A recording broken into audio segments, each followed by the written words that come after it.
yango naki ko dénoncer ba mesani kaka boye yazala ina ngambo malamu akei na ngambo ya mabe tala makamba komi ko sala akoti na kati na tricherie motion d'information ya koloba ezosu motion d'information te ekomi makambu ya réunion interinstitutionnelle et ça na parlement oyo na assemblée oyo président de la république balobaka makambu nde kwa kosana ine azai irresponsable.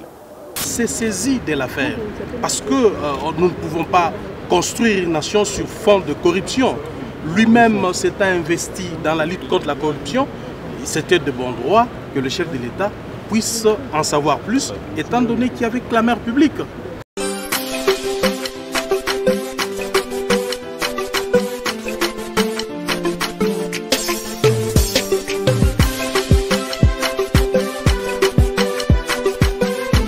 Busa koya kosala biloko aza kosala eza mawa po akoti na ngambu oyo bamesani kaka na biloko ya ndenge wana motion d'information ezali soki bozo sala yo za na mo information eza ko échapper na plénière oyo kopesa po plénière dérouté te bon makambo ya ekoloba eza motion d'information moni te eza moyibi yango naki ko dénoncer ba mesani kaka boye yazala ina ngambo malamu akei na ngambo ya mabe tala makamba komi ko sala akoti na kati na tricherie motion d'information ya koloba ezosu motion d'information te ekomi makambu ya réunion interinstitutionnelle et ça na parlement oyo na assemblée oyo président de la république balobaka makambu nde kwa kosana ine azai irresponsable. C'est ça la constitution. Alors yango tolobi na bango te makambo na esili bokonzi wana ya impunité ya corruption ya laxisme esili na mboko oyo avec le président Tshisekedi ezali bosolo sikawa to boyi makambo na corruption. C'est terminé. Merci. Merci. Dire que c'est la décision du chef de l'État, c'est une aberration. C'est pas la vérité ça. Donc la décision n'émane pas du chef avec d'autres gens qui résultent d'une réunion interinstitutionnelle. Donc ce n'est pas la première dans notre pays. On sait que les élections de Yumbi, Beni Butembo ont été annulées sur base d'une réunion interinstitutionnelle. On sait aussi qu'en 2016, les élections de gouverneurs et vice-gouverneurs ont été annulées sur base de résolutions d'une réunion interinstitutionnelle et cela avait donné lieu à la nomination des commissaires spéciaux. En fait, pour les cas sous examen, il y a clameur publique, il y a des présomptions graves de corruption. Et les chefs de l'État, au regard de l'article 69, étant le garant de la République, les garants du bon fonctionnement des institutions, il s'est saisi de l'affaire parce que nous ne pouvons pas construire une nation sur fond de corruption. Lui-même s'est investi dans la lutte contre la corruption. C'était de bon droit que le chef de l'État puisse en savoir plus, étant donné qu'il y avait clameur publique. Les dénonciations sont venues d'où? Mais nous avons la dénonciation du procureur de la République, bien qu'il ne pouvait pas faire la dénonciation parce qu'il est le garant de l'action publique. On aurait bien voulu que le procureur arrête. Nous avons la dénonciation d'Atundu. Qui est-il? Est-il de l'UDPS? N'est-ce pas qu'il est porte-parole de la majorité du BFCC? N'a-t-il pas dénoncé? Vous êtes journaliste, vous avez vu sa lettre adressée au procureur. Donc, la corruption n'est pas cachée. L'élection de sénateurs s'est effectuée sur fond de corruption à ciel ouvert. Et nous ne pouvons pas nous permettre au jour d'aujourd'hui, nous qui avons placé la gestion de la République après la victoire du président Félix Tshisekedi, dans la lutte contre la corruption, accepter qu'une chambre du Parlement soit instituée, soit mise sur pied sur fond de corruption. Et le chef de l'État lui-même, étant de l'éducation de ceux qui désapprouvent, qui rejettent sans autre forme de procès la corruption, a pris le taureau par le corne et il en a discuté avec d'autres institutions, ce que lui concède la Constitution, et les résolutions qui sortent de là ne sont pas seulement les résolutions du chef de l'État, mais y compris même de notre chambre, parce que le président de notre chambre avait pris part à cette réunion interinstitutionnelle. Donc dire à l'opinion que c'est la décision du chef de l'État, ce n'est pas dire la vérité. Et moi je ne voudrais pas au jour d'aujourd'hui dire que nos amis veulent tout simplement engager notre chambre dans un bras de fer contre le chef de l'État. Je ne voudrais pas dire ça. Mais la République n'a pas besoin de ça. Nous avons besoin de la paix. Nous avons besoin du bon fonctionnement des institutions parce que le peuple n'attend pas ces contradictions inutiles. Et moi, je suis écœuré de comprendre, de voir que nos amis veulent faire endosser à notre chambre l'acceptation des élections décriées par l'ensemble de notre peuple. Mais nous savons que vous êtes en coalition avec l'FCC. Le CACH et les FCC sont en coalition. Est-ce que de pareilles déclarations peuvent mettre à mal votre coalition? Je suis étonné que cela soit dit ici, devant tout le monde. Parce que c'est des questions qui devaient se discuter, pas dans un cadre comme celui-ci. Nous avons un cadre de concertation entre le CACH et le FCC. Et vous savez, lorsque vous êtes dans un partenariat, il y a des lignes rouges qu'il ne faut pas franchir. Mais en écoutant nos amis du FCC, ils ont donné l'impression qu'ils étaient victimes. Or, c'est eux le bourreau. Parce que quand il y a ces soupçons de corruption, ce n'est pas le candidat de CACH qui ont corrompu. Nous savons qui ont corrompu. Et bien entendu, c'est nous, c'est le CACH qui est victime et non le FCC. Mais nous qui sommes victimes, nous n'avons pas porté cette question sur la place publique comme ils le font. Merci. Mais en amenant ce débat ici, je crois que nos amis devaient faire attention parce qu'on n'a pas besoin d'un bras de fer entre l'Assemblée nationale et le chef de l'État. Merci. Là, il faut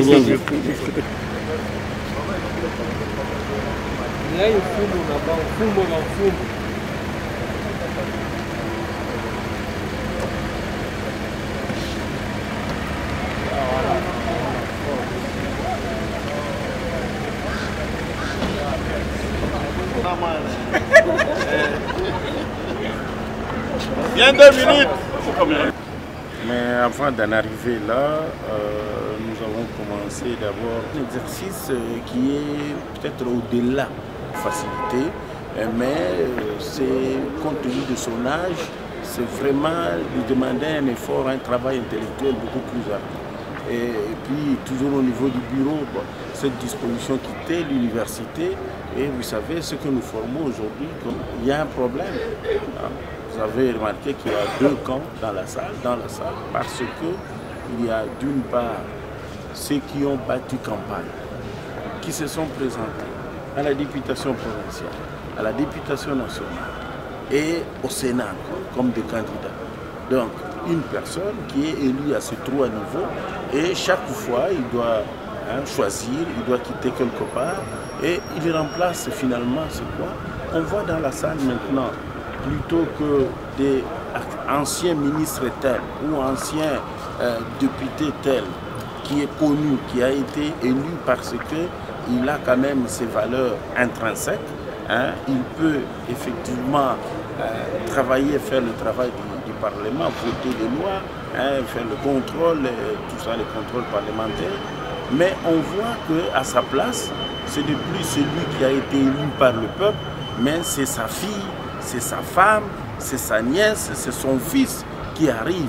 Alors que va devenir cette chambre basse si aujourd'hui elle est remplie parmi les 500 députés, il n'y en a que 50 ou 60 qui sont à la hauteur du travail. Et que les autres, ils viennent tout simplement parce que, bon, ils seront peut-être, ils suivent les avantages d'être appelés honorables et d'avoir des avantages. Non, ça ce n'est pas sérieux. Nous avons un pays où il y a des valeurs, des sommités qui sont dans la salle et que ces sommités, les personnes doivent s'engager. Si quelqu'un choisit de travailler, de postuler comme député national, qu'il soit député national et qu'il s'engage à y rester. Et pas à dire qu'il va se faire élire pour qu'il donne du travail à son fils ou à sa fille. Ça, ce sont des choses à revoir. La constitution du bureau provisoire, regardez, nous venons de passer 2 mois en train de travailler sur les 3 matières qu'on aurait déjà dû terminer.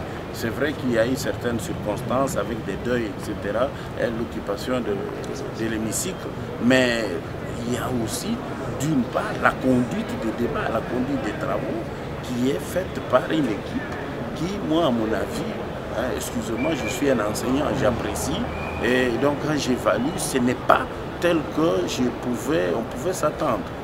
Donc il y a parmi les honorables députés, des personnes qui auraient dû faire mieux.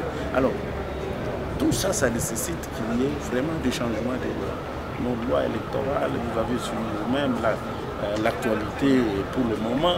Hein, c'est cette histoire, une fois qu'on arrive à sanctionner les corrompus et les corrupteurs, surtout d'abord les corrupteurs et les corrompus, tous, il faut les sanctionner.